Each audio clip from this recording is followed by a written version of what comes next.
Welcome to update master. একটি গুরুত্বপূর্ণ ভিডিওতে সকলকে স্বাগত জানাই। আশা করি আপনারা সবাই ভালো আছেন। প্রাইমারি টেট 2014 ওএমআর মামলা, সিঙ্গেল বেঞ্চ এবং ডিভিশন বেঞ্চে এই মামলাটি বিচারাধীন আছে। অর্থাৎ সিঙ্গেল বেঞ্চে মামলাটি অনেকবার লিস্টেড এবং তারপর বিভিন্ন বিচারপতির মধ্য দিয়ে আবার সেগুলো মাঝে মাঝে লিস্টেড হয়, কখনো শুনানি হয়, কখনো হয় না, এবং তারপর সেগুলোকে চ্যালেঞ্জ করে আবার ডিভিশন বেঞ্চে মামলাটি দায়ের হয়েছিল কিছুদিন আগে, এবং সেটার আপডেটও আমরা দিয়েছি। তো আজকে 23শে আগস্ট, আজকে তাহলে কি শুনানি হলো? অর্থাৎ 23শে আগস্টে লিস্টেড ছিল স্পেশালি ফিক্সড ম্যাটার হিসাবে সিঙ্গেল বেঞ্চ, এবং তার সাথে ডিভিশন বেঞ্চও 23শে আগস্টেই লিস্টেড ছিল। আমরা পুরো ব্যাপারটা আপনাদের সাথে শেয়ার করব, আজকে কি কোনো শুনানি হয়েছে না হয়নি। তো দেরি না করে শুরু করা যাক। তো অবশ্যই চ্যানেলটিকে সাবস্ক্রাইব করে রাখুন, তাহলে নেক্সট আপডেটগুলো পেতে কোনো অসুবিধা হবে না। যারা ফেসবুক বা অন্যান্য সোশ্যাল মিডিয়া থেকে দেখছেন, আমাদের এই পেজটিকে লাইক বা ফলো করতে পারেন। শুরু করা যাক। তো আমরা একদম লাইভ চলে এসেছি courts high courts of India official সাইটে, এবং সেখানে সিঙ্গেল বেঞ্চের যে কেস নাম্বার দেখতে পাচ্ছেন 2005/2022, এবং দেখতে পাচ্ছেন এই মামলাটি হচ্ছে শান্তনু সিটের others and versus the state of West Bengal others. তো এই মামলাটি স্পেশালি ফিক্সড ম্যাটার হিসাবে দেখতে পাচ্ছি 23শে আগস্ট আছে। তো আজকে কোনো রকম কোনো শুনানির কোনো খবর নেই, অর্থাৎ মামলাটি হয়তো পরে কোনো ডেট এখানে পড়ে যাবে।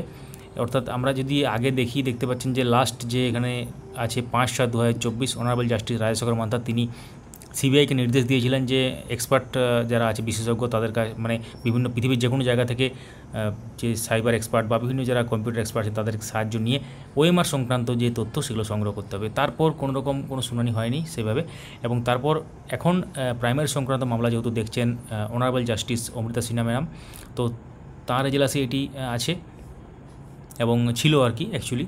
তো পরবর্তী এই ডেটটা পড়ে যাবে অন্য, যেহেতু 23শে আগস্ট আজকে পার হয়ে যাচ্ছে, তো এটা কম্পিউটার জেনারেটেড ডেট একটা পড়ে যাবে। এবং যেহেতু আমরা আগেই বলেছিলাম এই ব্যাপারটা নিয়ে যে ডিভিশন বেঞ্চে যেহেতু চ্যালেঞ্জ হয়েছে, তাই সিঙ্গেল বেঞ্চে আর এটা শুনানি হওয়ার সম্ভাবনা কম, কারণ ডিভিশন বেঞ্চ থেকে যখন সিঙ্গেল বেঞ্চে আবার ফেরত চলে আসবে মামলাটা, তখন সেটা হবে।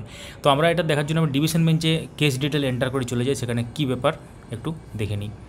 তো আমরা এটা চলে এসেছি ডিভিশন বেঞ্চ, দেখতে পাচ্ছেন 1531/2024 দেখতে পাচ্ছেন, এটা কেস নাম্বার ডিভিশন বেঞ্চে এমএটি, কারণ আপনারা জানেন ডিভিশন বেঞ্চের বেশিরভাগ যে এমএটি হয়, তো যেটা ম্যাট বলা হয় আর কি। তো নেক্সট হিয়ারিং ডেট দেখতে পাচ্ছেন 23শে আগস্ট 2024, এবং এর আগে যে শুনানি হয়েছিল, এর আগে কোনো রকম কোনো জাজমেন্ট হয়নি, সেই জন্য অর্ডার কপি কোনো আপলোড হয়নি।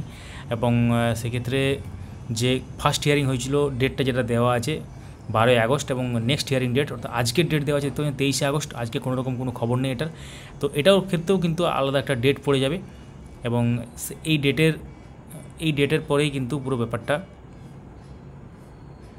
আপনারা আমাদের প্রত্যেকেরই সামনে চলে আসবে অফিসিয়াল ওয়েবসাইটে কী আসবে, এবং সেগুলো আমরা পরবর্তী ভিডিওতে আলোচনা করব যখনই পাবো, এবং তার সাথে আমাদের টেলিগ্রাম চ্যানেল, ফেসবুক পেজে দিয়ে দেবো, ডেসক্রিপশনে সমস্ত রকম লিঙ্ক দেওয়া আছে। তো অনেক দিন ধরেই যারা ওয়েট করছিলেন যে টেট 2014 ওএমআর সংক্রান্ত মামলা কি হতে চলেছে আজকের ডেটে, তো খুবই একটা বড় খবর যে আজকে কোনো রকম কোনো আপডেট নেই, অর্থাৎ এটা শুনানিই হয়নি।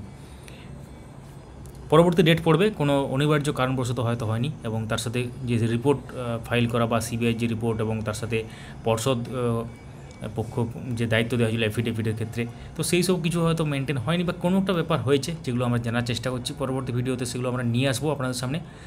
তো সঙ্গে থাকবেন, আমাদের ভিডিও সেকশনে একবার দেখে নেবেন, কারণ যারা নতুন যুক্ত হলেন বা কোনো কারণে খেয়াল করেননি, আমাদের ভিডিও সেকশনে ইম্পর্টেন্ট যে ভিডিওগুলো সেগুলো মিস করবেন না। প্রশ্নগুলো মামলা সংক্রান্ত ভিডিও আজকে একটু আগে আমরা দিয়েছি আমাদের চ্যানেলে, টেট 2017, টেট 2022 এই সংক্রান্ত কী আপডেট আদালতে সেগুলো কিন্তু পেয়ে যাবেন এখনই। সঙ্গে থাকবেন, অবশ্যই একটি কমেন্ট করবেন যে কোন জেলা থেকে ভিডিও দেখছেন, এবং কোন পর্যায়ে আপনারা আছেন, বা কোন সালে টেট বা কোন সালে টেট পাস করেছেন, বা ইন সার্ভিস টিচার হিসেবে নিযুক্ত হয়েছেন, লিখতে পারেন আপনাদের বর্তমান যে অবস্থা। Thank you so much for watching. আপনারা চাইলে ভিডিওটি লাইক করতে পারেন এবং সবার সাথে শেয়ারও করতে পারেন।